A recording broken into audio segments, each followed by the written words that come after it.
Hey, deserving listeners, some of you have been asking me to react to the viral TikTok series titled I Fell in Love with My Psychiatrist by the TikToker named Kendra. So I thought I would watch bits of it. I'm going to watch the whole thing. On YouTube, someone has compiled all the parts into one, it looks like it's 72 minutes. And I will occasionally stop while I'm watching and chime in with my expertise. My name is Dr. Kirk Honda. I'm a therapist and a professor, and I have specialized since the beginning of my career on the sort of clients who do fall in love with their clinicians. It's not incredibly common, but it's common enough that in our field we have training and research and a lot of philosophy around this and approaches and guidelines. And I have worked with clients who have fallen in love with me. I have supervised therapists, many therapists who have had clients fall in love with them.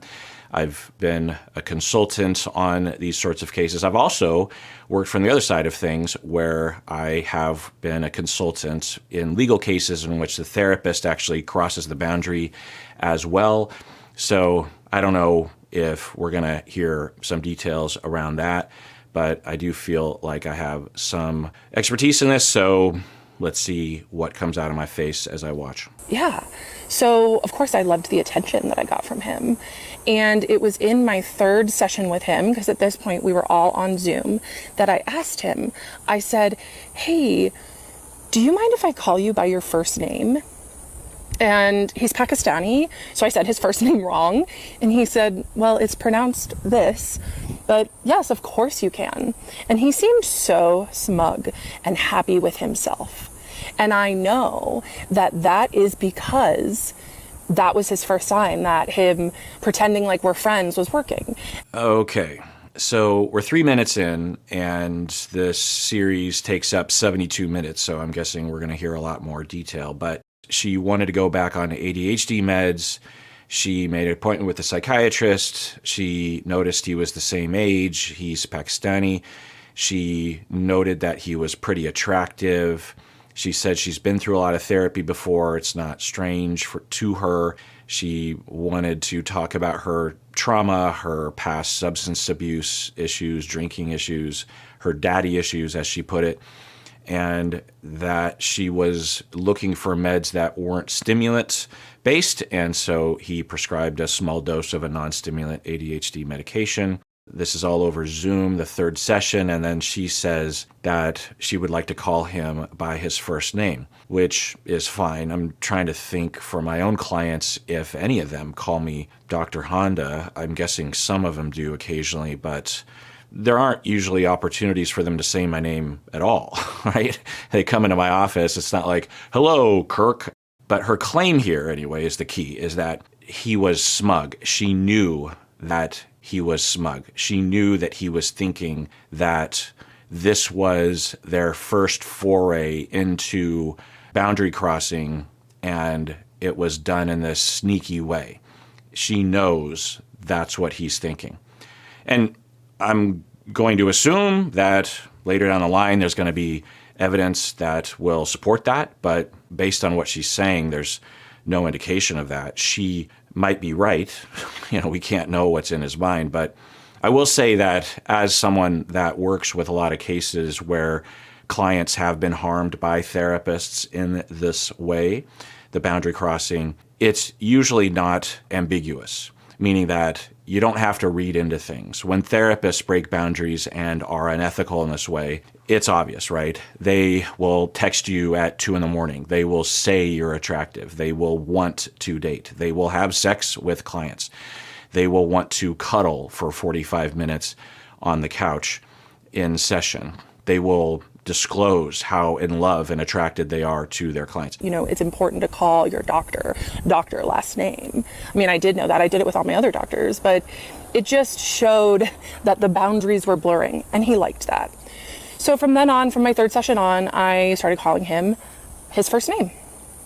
And then he just started turning up the volume on us being friendly. And he would ask me, for the first 6 sessions, he asked me, after the meds, he said, how's your bowels, bladder, and appetite? And I would say they're all normal. And then he would ask me any thoughts of harm. And Apparently that's pretty common for psychiatry to ask those questions. Right. I don't know the exact med that he prescribed, but the class of medications that are typical to the category of non-stimulant ADHD medications do carry those side effects of increase or just the introduction of suicidal thoughts.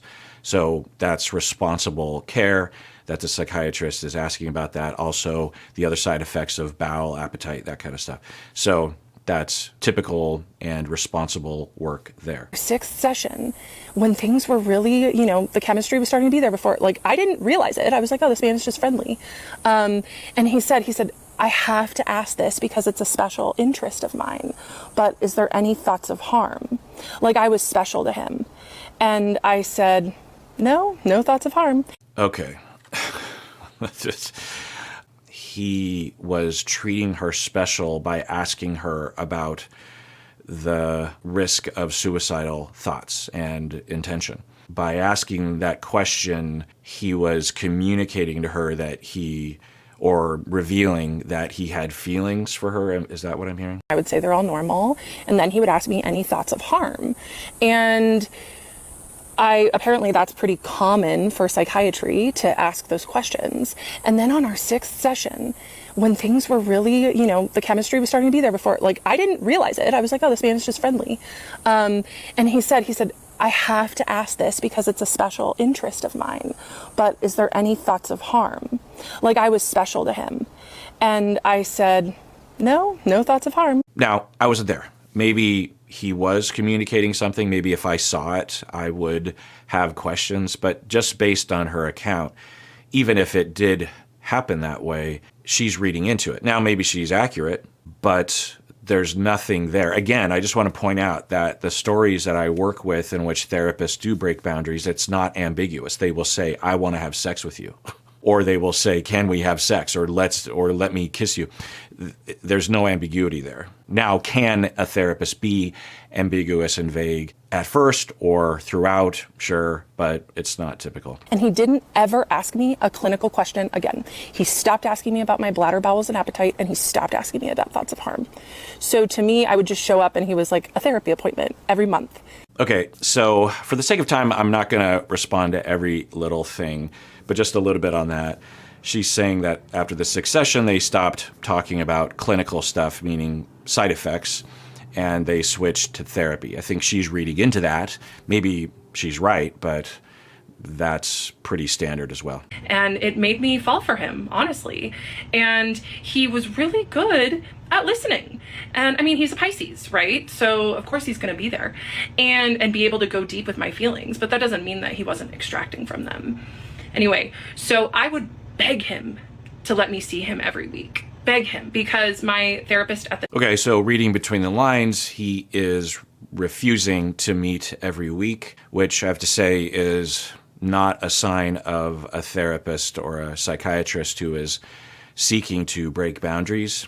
Usually it's the opposite direction. The psychiatrist will either very willingly agree or will push for themselves to see the client more often for obvious reasons. Who knows what's going on with her? I'm looking for signs of things. I obviously can't diagnose from afar, but I'm just trying to piece together what happened. And she's posting it publicly, and it is viral. So it's not like I'm violating privacy or something. If this were a small series on TikTok with only a handful of views, I wouldn't be making this reaction video. But since there are millions and millions of people talking and views and comments and everything, it's just like, well, it's out there. So for her, there's a lot of possibilities as to what could be happening. She could just be distorted. She could be wishful thinking. She could be correct. She could be correct about some things and not other things. She could have been violated later on and is rewriting history and maybe a little wrong about some things. She could be delusional. She could be psychotic. She could have a personality disorder. She could be projecting. There's all sorts of things that could be happening, and all those things are common enough in my field that we have training and expertise and research and books and supervision. It could be mania. I'm not seeing any evidence of that, but you probably wouldn't in a TikTok video series. So what was she saying here? Made me fall for him, honestly. And he was really good at listening. Right. So to talk a little bit about transference, countertransference, sometimes people will think the word transference refers to when clients fall in love with their therapist, but that's too narrow. The true definition of transference, as developed by Freud over 100 years ago, is that it's the defense that a client has by transferring their feelings and thoughts and memories and experiences and traumas onto their therapist from their parents. So they're transferring from their parents to the therapist. So if they have complicated feelings about their parents, love/hate/fear/longing, that will get transferred on to the therapist. Another broader term is displacement, which I won't go into. One could argue that transference is a form of displacement. I will often refer to it that way. And it's key to understand that this is a defense. This is a way for the mind, the psyche, to defend against the difficulties of that past relationship that has been internalized. It's a way of trying to work it out. It's a complication of those past relationships.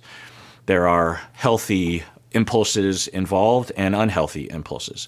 Unhealthy impulses are trying to recreate that dynamic and turn it into the toxic relationship. The healthy side of recreating is hoping that it will go differently so a new relationship can be internalized and you can kind of, in a way, vicariously correct for the past by having it go differently in the present. Psychodynamically oriented, attachment-oriented therapists are trained. This is our bread and butter. And we figure that most, if not all, clients will engage in some form of transference, whether it's possibly, and I don't know if that's what's happening here, but it has that look to it, right? Because, so what triggered me to say that was that she said, he's a good listener. So of course I fell in love with him, is basically what she's saying. And yeah, if you have never been listened to and you have never had those needs met of having someone that loves you, that pays attention, that's attuned, that's safe, and a therapist comes along and is that person and listens well and gives full attention and never harms you and doesn't make it about themselves, then all of those needs are going to come pouring out. One way to think about it is that it's like a 2-year-old version that's never been met. The 2-year-old needs have never been met. And so when the therapist comes along, the 2-year-old inside of the client comes out and says, oh my God, finally. And yes, and for psychodynamically attachment-oriented therapists, we welcome that because when that starts to occur, that's when corrective experiences can occur, and that's when therapy can occur. That's when healing can occur and transformation can occur.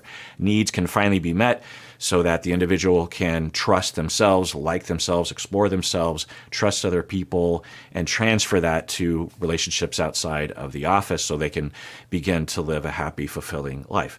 So that's just completely normal. Now, the 2-year-old doesn't always fall in love with the therapist. Sometimes it's, I want you to be my father or mother or something, or my best friend. But sometimes other feelings get in the mix, say an adolescent inside that is falling in love or in lust, in addition to wanting full companionship full time. She's already talked about how she was begging for weekly sessions.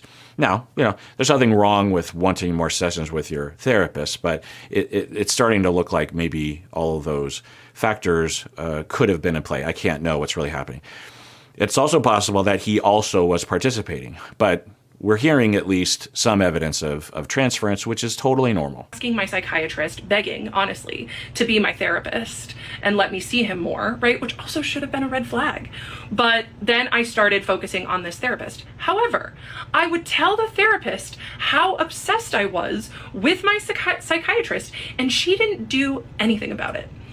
She just was interested. She also loved stories about my dating life. Okay, so we're seeing a pattern that with her therapist, who she says is a 75-year-old woman, a new therapist of hers, she is also inserting thoughts. She's assuming. and she seems quite sure of herself.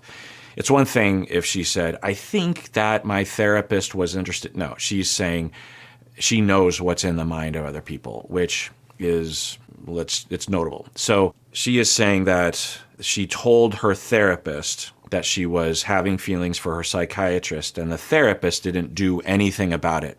I would want to know from her what she was hoping or thinking the therapist should have done, because there's not much a therapist should do. What's the therapist supposed to do? Call the cops? Yeah, if I heard a client tell me that they were in love with their psychiatrist, I would listen and do therapy.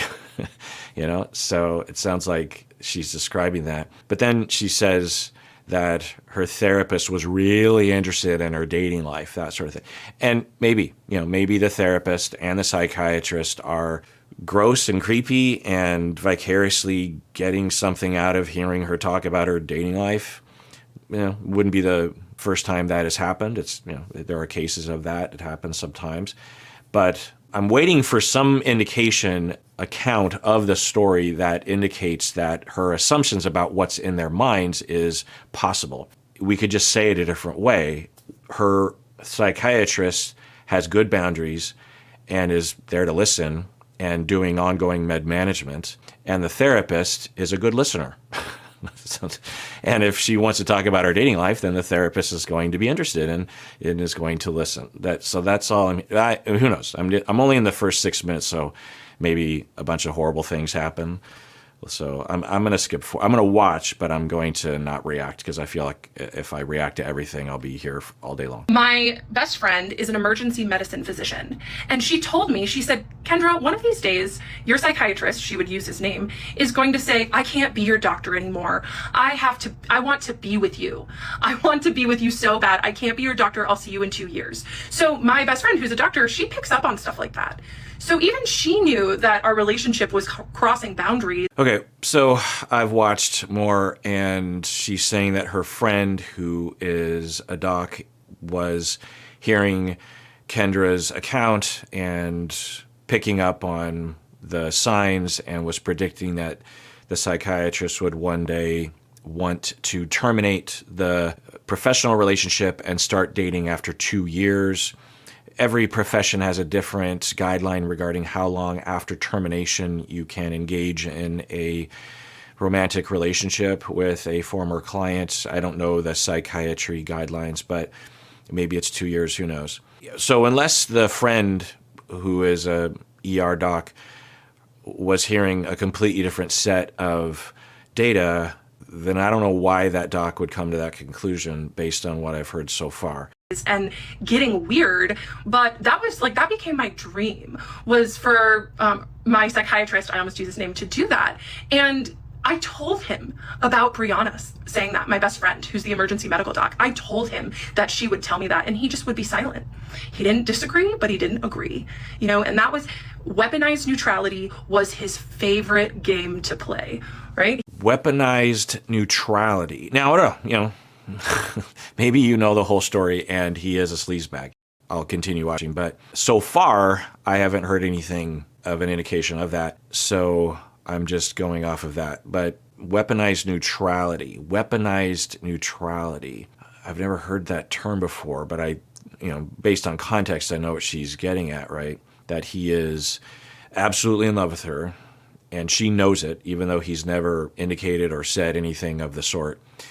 And that when she says she's in love with him, that he weaponizes his neutrality. He doesn't say one way or the other. He doesn't condemn it, but he doesn't encourage it. He doesn't reciprocate it. He's neutral. And there's a lot of different approaches to therapy in general and to clients who fall in love with their therapists. And one of the standards is to be neutral, or to have this approach of hearing and not getting into it with the client, just creating a space where the client can explore and can talk about it. Now, from the sound of it, the psychiatrist is doing a combination of med management, because it sounds like they're only meeting once a month, which is med management. It sounds like they're also meeting over Zoom, and it's only for 30 minutes. So if I'm understanding it right, I probably would have told the psychiatrist to cease having those longer therapy-esque sort of scenarios. Not because she's fallen in love with him, but he would either have to veer more into therapy and provide weekly therapy to actually go through a lot of these transference-based opportunities in therapy, or he should scale back and just keep the conversation to med management so that she can talk with her weekly therapist who she's talking to every week. But anyway, so again, all I'm hearing from her is that she has two clinicians who are doing things from the standard of care. They're not breaking any boundaries, and she's inserting thoughts into their head. And the certainty that she has is telling, I think, unless something happens later and informs the past. But she's very certain. And, okay, do I want to get into it? So I've already talked about the possibility of psychosis and delusion, schizophrenia, mania, this kind of stuff. That can happen. It's not sounding like that to me. There aren't the markers of that, but I can't diagnose from afar through a TikTok video. But the more likely hypothesis that I would develop if I had a client like this, and I'm not saying anything about her, it's just an hypothesis I would have if I had a client that was reporting this to me, would be that it's a distortion based on an ingrained schema from childhood, maybe even having a parent who did have feelings or did have hidden feelings of some sort, maybe even sexual abuse feelings, attraction feelings, or just other kind of harbored feelings of anger and rejection or something that were revealed later. And then she learned, oh, people aren't as they seem. So I have to be very wary of that and look for the signs to protect myself. And you know what? Let's just assume that the other person has these kinds of... So there's that possible trauma. There's also the trauma of rejection and of relational trauma and attachment traumas early in life that can cause people to be so desperate for closeness that they will almost kind of force it. One version of this forcing is to force a therapeutic relationship into a romantic, close, intimate sort of relationship because the self just needs it to be that way. And without someone else to have along those lines, especially an authority figure that feels kind of parental, then the ego, the self, will just make it happen and just invent it. And then get upset when the other person doesn't present in a way that aligns with their need, their assumption. There's a lot of ways I could talk about this, but I don't know about her. I have no idea. Maybe she could be completely right, and she's just not very good at laying out the data in a TikTok video. I just can't know. My boyfriend and I broke up days later. So then I started dating this other guy. And this other guy, this new guy, was a therapist. And I was like, oh, great. Someone who will be able to emotionally meet my needs. Yeah, I'm not going to date another therapist again. So this therapist and I, we went for coffee. It was nice. Our second date was a hike. And on this hike, this therapist starts telling me about how he has a crush on one of his clients. And I thought to myself, okay, this is... Okay. Well, that's a coincidence that isn't helping her, right? And yeah, okay. So therapists do at times develop a crush or an attraction or what we call in the literature erotic countertransferential feelings towards their clients at times. Some therapists are more prone to it than others. I will say, not as a brag, but I don't experience this hardly at all. I'm just in a completely different mode, and I was raised pretty well, so I have always been able to engineer my life, generally speaking, to meet my needs, generally speaking, so that they don't sneak out towards my clients. Because that's almost always the case. When a therapist, one, develops a more intense feeling towards a client or acts on it, it's almost always the case that their personal life is falling apart. Now, I will say that there's nothing strange or pathological about a therapist noting that they have a client who is attractive or having a little fleeting thought of, oh, I wonder if we had met in different circumstances. But the problem is that if the therapist doesn't get supervision or consultation or therapy, or they don't do a lot of personal work, then it's at risk of growing. And one of the factors that contributes to it growing is stigma. When we stigmatize it in therapists, when we say it's weird for therapists to have a crush on a client, then we drive it underground, and that's when it can grow. So I am passionate about putting it out there that it's normal, it's okay. Come to me or someone, the people that I work with, my supervisees, my students, come to me right away with it. Don't be ashamed, even if it's a small thing, especially with students, get used to airing it out, because almost all the time that takes away 90% of it, And there's exploration, there are techniques, there are things to get around it, because it can get in the way, and it can lead to horrible things. So anyway, so she's going on a date with a therapist. She says, sounds believable. And he's saying that he has a crush on a client. Strange, but go ahead. Like, we're on a date, dude. Why are you telling me about a crush on one of your clients? But go off, King. So then he was saying, yeah, she's so attractive, and I think she likes me too. I go and visit her at work, and her coworkers say, oh, so-and-so talks about you all the time. And I was like, okay, where does she work? And he said, okay. So in contrast to her account of her psychiatrist, who she knows with 100% certainty that he loves her or wants to be with her or something, she's not telling us anything that points in that direction. It's all her assuming based on his subtle behaviors, like the way that he smiles or the way that he says it's okay to call him by his first name, that kind of stuff. Like, I know what's going on in his mind. In contrast to that, she's telling a story about another guy that she dated, and who knows about any of this, the veracity of any of this. But this therapist went to the work and is reporting that he likes the fact that the coworkers are talking about how his client talks about him. Now, this is through her lens.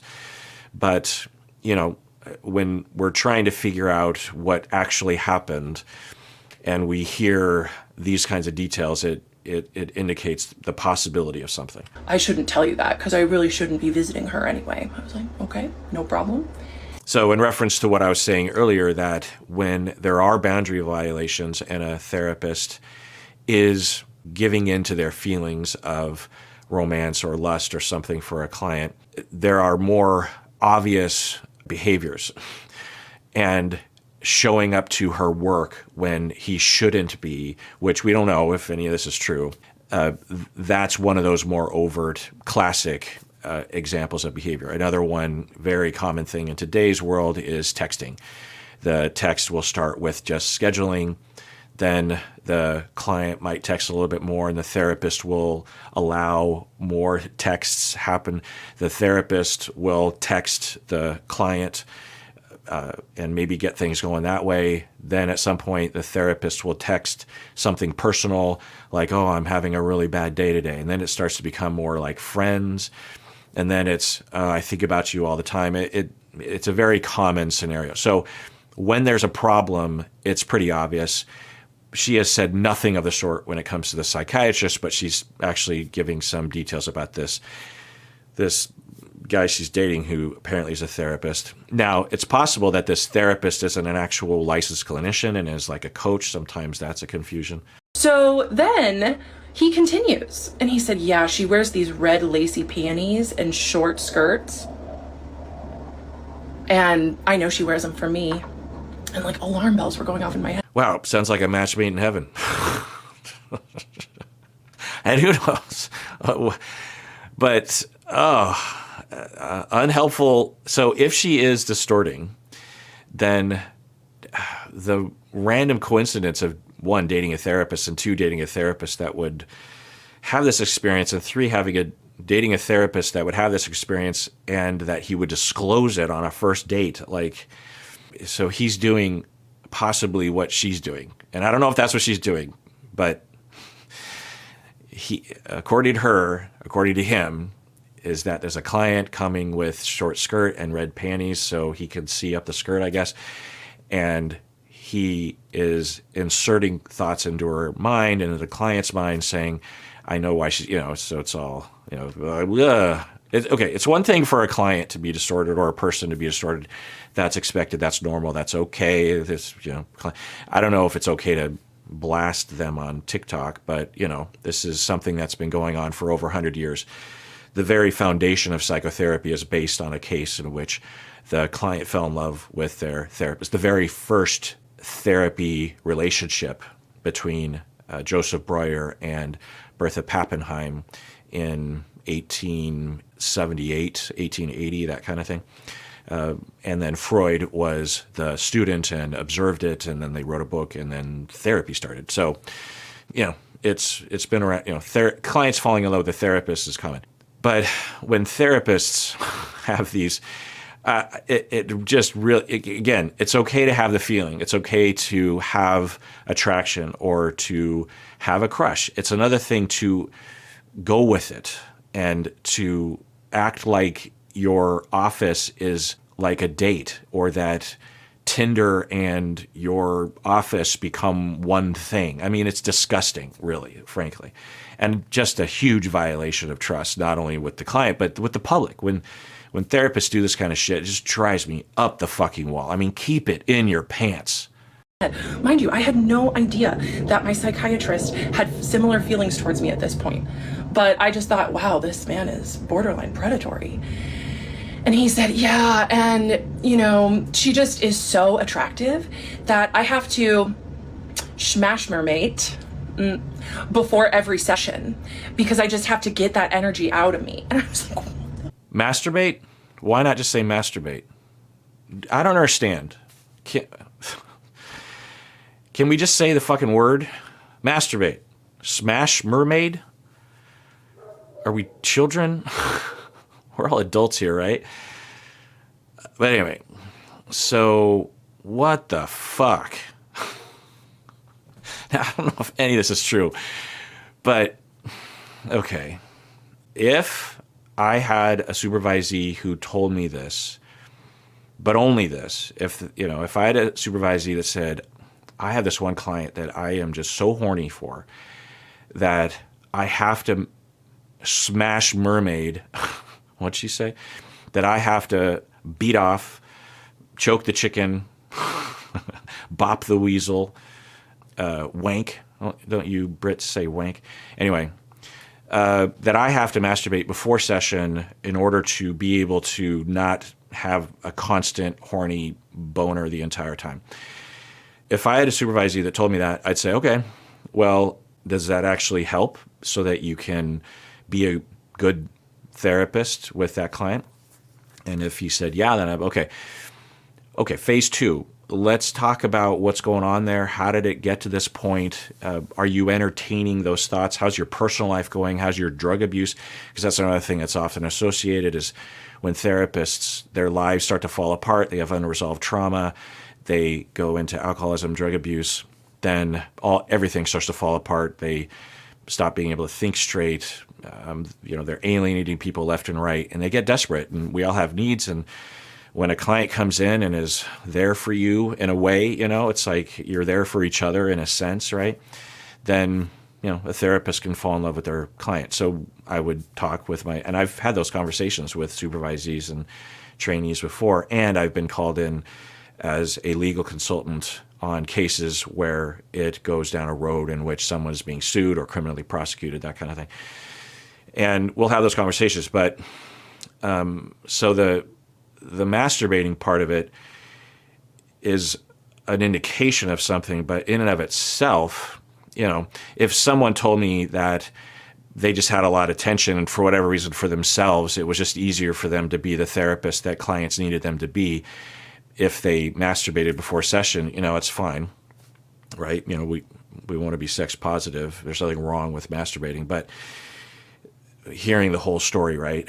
That according to her, he's convinced that she wants him, and maybe she does, but. And here's the other thing that I've seen in cases where therapists will break boundaries is they will get a huge ego boost by feeling special, right? especially if you've never felt that way before, and you don't get that from your spouse or from anyone in your life. To feel special, to feel needed, to feel wanted, to feel sexy, it sounds like he feels that way from the client and is getting that need met. We all have those needs, but he clearly is not getting those needs met in other ways and has lost his way entirely with regards to ethics and standard of care. I mean, my God. But what a twist that she would go on a date and that would be more ammunition for her to say, I know that my psychiatrist, he also is beating off before session. I know what's in his mind. Ugh. Okay. And yeah, he just felt compelled to tell me, and I did not understand why. Now I do. So he told me about how he's a predator, right? Another predator in the mental health industry. Shocker. Well, predator, I guess we need to define what that means. And she's not a clinician, so she doesn't have to follow the nomenclature of my profession, but predator, that's a word that gets thrown around a lot. And she's actually already called her psychiatrist a predator. Now, maybe he is, and maybe we'll hear some more. Anyway, I'm just going to say, you could say things about this guy that she went on a date with. Predator, I don't know if we could say that. Predator is someone who predates, someone who is criminally harming and is wanting to harm, sexual sadist, a rapist, that kind of thing. And we haven't heard anything like that. So then in my next therapy appointment, after finding out that he was lying to me about seeing patients in person, I told her that. I told my 75-year-old PhD therapist that my psychiatrist lied to me about seeing people in person. And she looked at me and she said, well, it's probably because he knows that there will be a lot of sexual tension in the room if you go in person. So make sure that you understand that when you go. Okay, so to catch you up, she learns that he is doing therapy from the office over Zoom, even though he could do it from home. She read into that. I don't know what she read into. She says, oh, I know what he meant by that. And I don't even know what she would be inserting there. Sometimes I can kind of tell, but I didn't know what she was doing there. I think it was that, well, I've watched a lot, and she keeps reiterating how professional he is and how boundaried he is, how good he is with boundaries, and how he's not replying to her emails, how he's not replying to her texts, how he won't meet with her more often, how he doesn't talk about things that are inappropriate, which is interesting. And to her, that's evidence, even more evidence that he's in love with her. It's conspiracy-minded thinking. It's like, well, when this politician does this thing, we really know what's going on. And the fact that they're actually going against it, they're trying to throw everyone off the trail.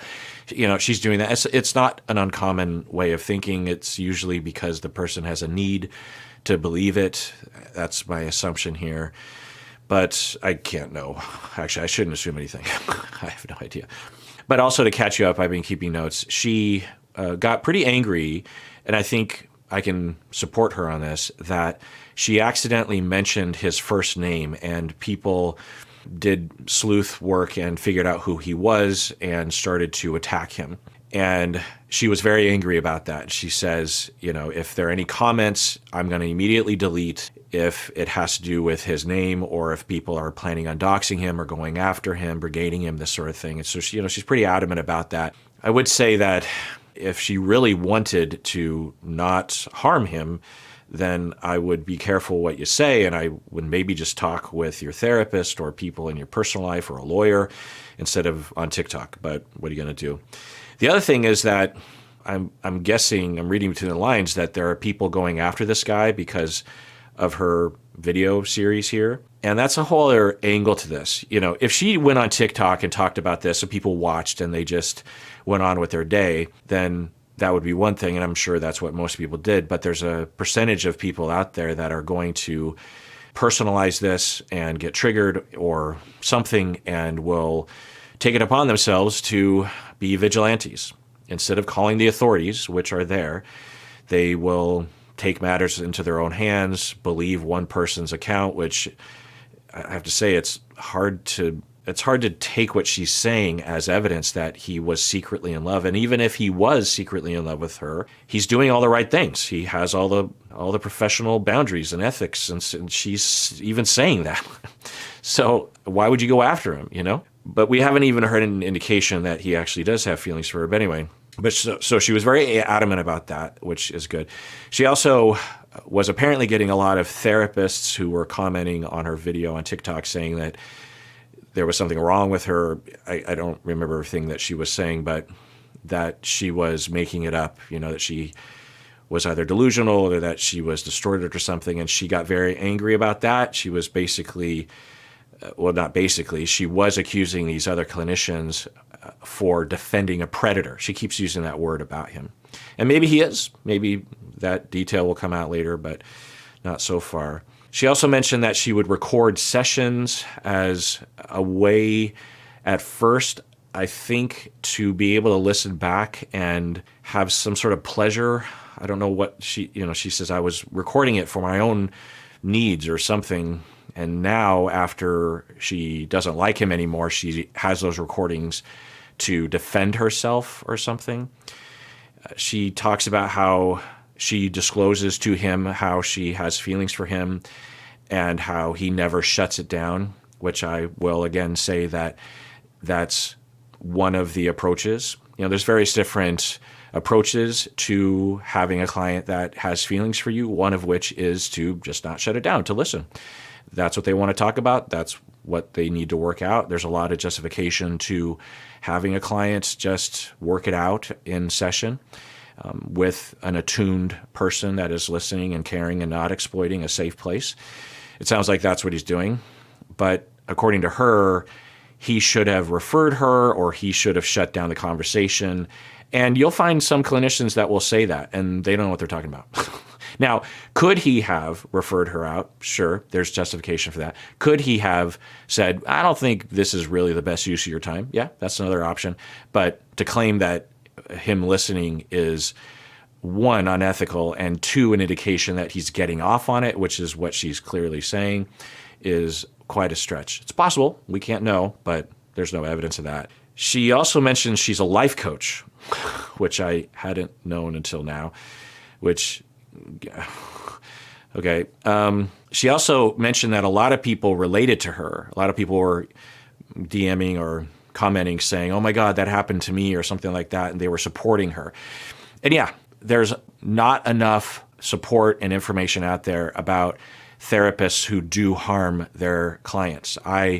Years and years ago, because of my passion around this topic and around the fact that clients often have no power in these situations, you know, because all the therapist has to do is claim that the client was delusional or was distorted or is making it up, and authority and society tends to believe the clinician over the client, and often that's warranted, but sometimes it's not, and clients sometimes don't even raise their hand and say, I think something bad is happening to me, because they know society and others will come down on them like a ton of bricks, and that is horrible. And those therapists need to be stripped of their license. I'm pretty harsh about that. I find that most licensing boards go too easy on therapists. So it's not a great situation. But there are measures in place, and there are things that licensing boards can do and do, which is important to acknowledge. But anyway, so sounds like there are a lot of people that are watching this series that might have been through legitimate harm from a therapist of one way or another, or there's maybe an audience that is responding to her of, oh my God, I fell in love with my clinician as well, and someone's talking about this out in the open, and I always was ashamed of that. So, you know, there's probably some good that comes from this series. And you better believe I showed up to the next session and said you lied to me because you were afraid of the tension that would be there between. Oh, right. So the whole thing she's talking about right here is that she finds out that he is doing in-person sessions, and she was under the impression that he was only doing sessions over Zoom. And she was upset because she wanted to do in-person sessions. And then let's watch some more about this. Yes. He just didn't say anything.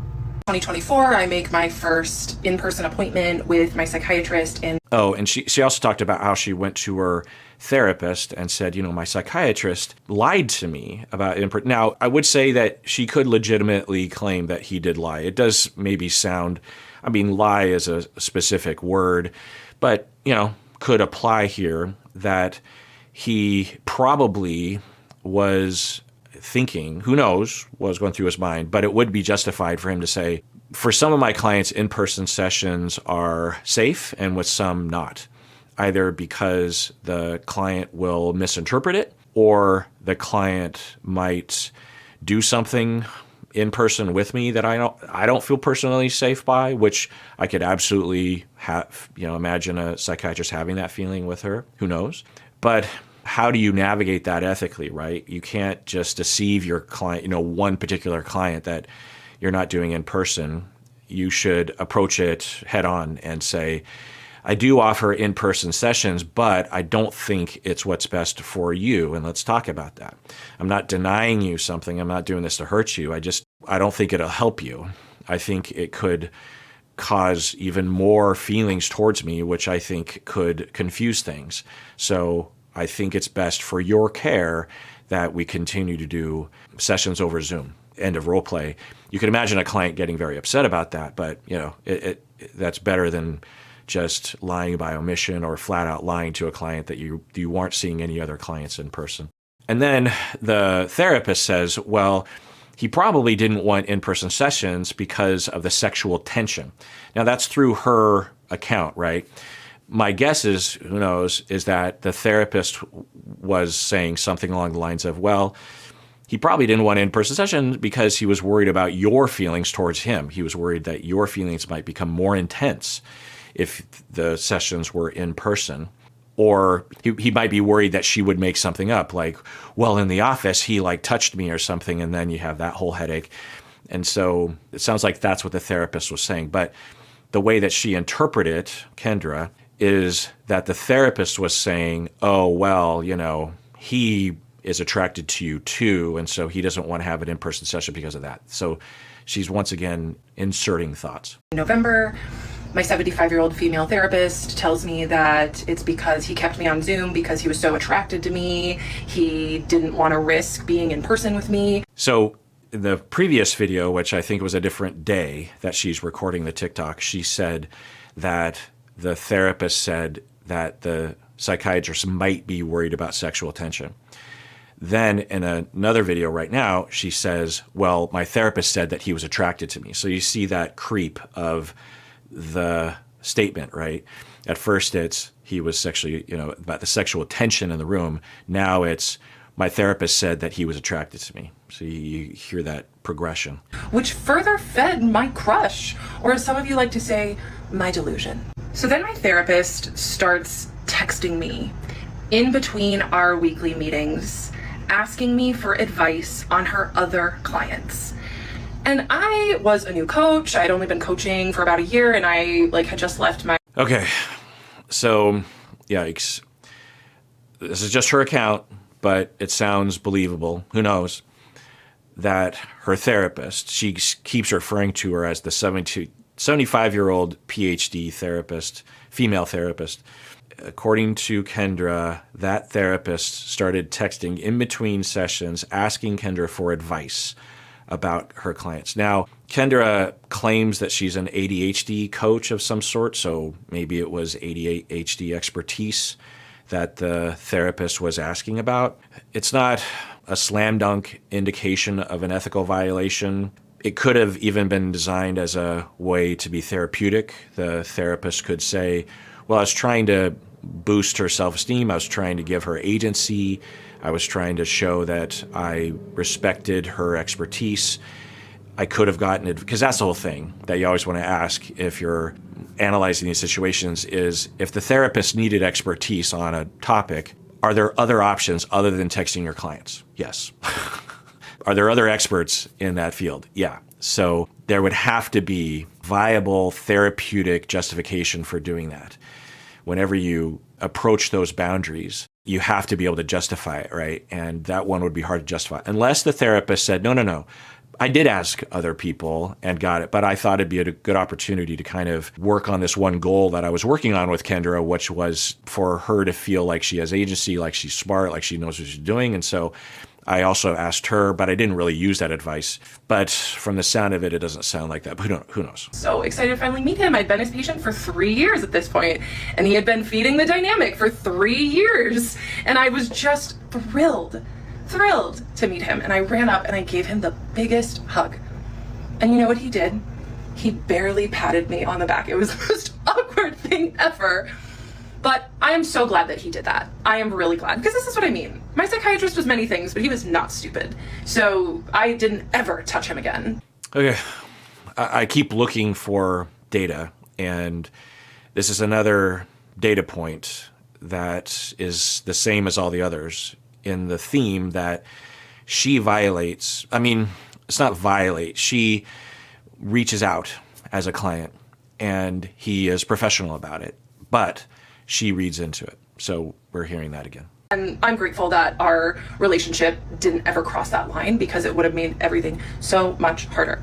Okay, I keep looking for those kinds of statements because I'm wondering if I'm missing something or if something is coming, but she just said he never crossed. Let's rewind. Not stupid. So I didn't ever touch him again. And I'm grateful that our relationship didn't ever cross that line, because our relationship didn't ever cross that line. Because I'm wondering, when's the other shoe going to drop? When's the reveal that, and then they had sex. And that gives reason for her either to reinterpret accurately or misinterpret past behaviors of like, oh, he was always attracted to me or something. I keep waiting for something, but she just said, they never crossed that boundary. He has been professional throughout, which was really kind of my, my hope? Well, I'm always hoping that therapists aren't going to harm their clients for a variety of reasons, right? people that built that dynamic. It was not just me. It takes two people to build that sort of tension and chemistry. So while I was mid-crash out, I had just started using this tool, ChatGPT. And I went to chat, who I immediately named Henry. And I would just talk to Henry about how obsessed I was with this man, with my... Well, now is... I can see why people were interested in this and wanted me to talk about it. Okay, so AI. There's a lot that can be said, and there are some good usages today of AI when it comes to mental health and being an adjunct to professional help. Like if I had a client who in between sessions used ChatGPT or another AI bot to help with a very narrow thing, and I was actually monitoring it, maybe even I had access to the logs or something like that, then, sometimes that can be responsible or safe. But we need so much more research. We need so much more regulations around this because it's not confidential. Everything you type into AI is saved, or can be, from what I understand, and can be used. It's like you're on Facebook, right? ChatGPT isn't your personal little thing. It's a server. It's a company. It's a for-profit business. So I'm not one of those therapists that says that AI is this evil thing that can never be used responsibly. The thing is that it's just a huge question mark at this point. And I'm not one of those fear mongers, but I'm also not one of those people that is like rah AI, because that's stupid. We're in the beginning. And when it comes to therapy, things move very slowly. It probably won't be for another 15, 20 years before we have professional guidelines about how to use AI and therapy together. It just takes a lot of time because you got to research it. You've got to gather the data. You've got to test it. It takes a long time. It's, similar to a new medication rollout or something. It takes a long time. So we just don't know. And there seems to be some promise with guardrails, but who knows? Anyway, so we're hearing that for her, she named her ChatGPT Henry, which, okay, I don't know if that's some, I don't know what to say about that. It could be innocuous. It could be a good thing. Could be a bad thing. But She is going to ChatGPT to ask her. So she's saying, hey, I have the, and I suppose it's expected at this point, right? Because the clients that I've worked with that have been having significant transference with me, they are obsessive, and that's a part of the gig. And if you're a therapist and you don't want to work with clients like that, you have to screen them out initially, and it's hard to do that, but you have to do that. But if you're a real therapist, like a true therapist, then you welcome situations like this, because where else are they going to go with this sort of energy? And when clients have this kind of energy, then it is an opportunity for healing that they can get in no other venue. And healing can occur. It's hard, and there are risks, but who said being a therapist was risk-free? So I would imagine that in today's world, because my current client load is very small, but if I were to be a full-time therapist today and work with a lot of clients like this, I would imagine that a fair amount of them would use AI in between sessions as just a venting sounding board because of that obsessiveness. Just like, because the thing is that the transference is not all fun and games. It has a lot of suffering, because in between sessions, the client is alone and the client feels neglected, feels abandoned. It's hard, and it gets interesting, it gets painful. But through that pain is a gain. No pain, no gain kind of a thing. And it has to be managed very well. And I've worked, I'll just tell you, maybe I should just tell you. So very early on in my career, 30 years ago, I had a client who had fallen in love with me. And it was one of the hardest things I've ever done in my life to meet with this client week in and week out. This client was sure that what was going on in my mind.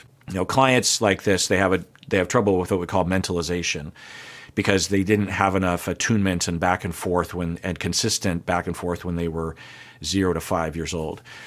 So they have a very rudimentary, if not complete, inability to intuit what's going on in other people's mind. And sometimes they will insert what's going on out of paranoia or fears or hopes or whatever.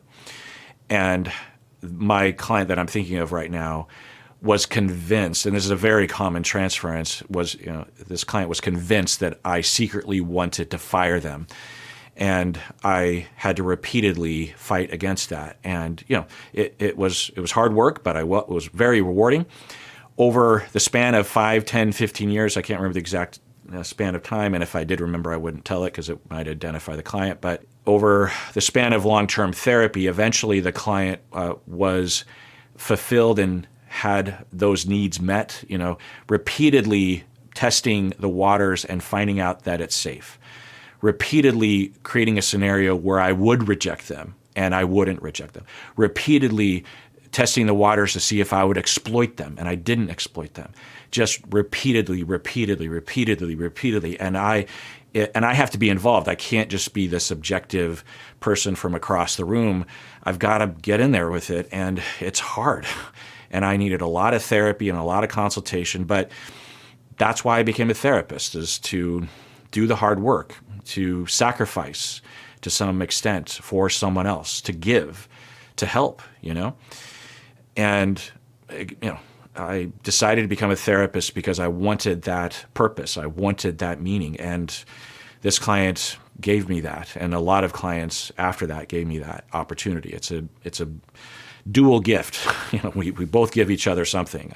And so after a long time, the client was fulfilled in that way and could trust themselves, could trust other people enough to have a romantic partner, and then another long-term romantic partner, opening up, being able to get those needs met outside of the office, slowly but surely. And then the client fired me, not out of hate, but out of not needing me anymore. So that's the idea, is that with transference, countertransference work, the client can graduate to a point where they no longer have those feelings for the client always had fond feelings, right? Had grateful feelings, had love feelings in a way, for a fellow human being, because, we really got into it, but no longer in love with me, no longer attracted to me, no longer wanting to be with me, and could then have a fulfilling relationship in real life outside the office. You know what I mean?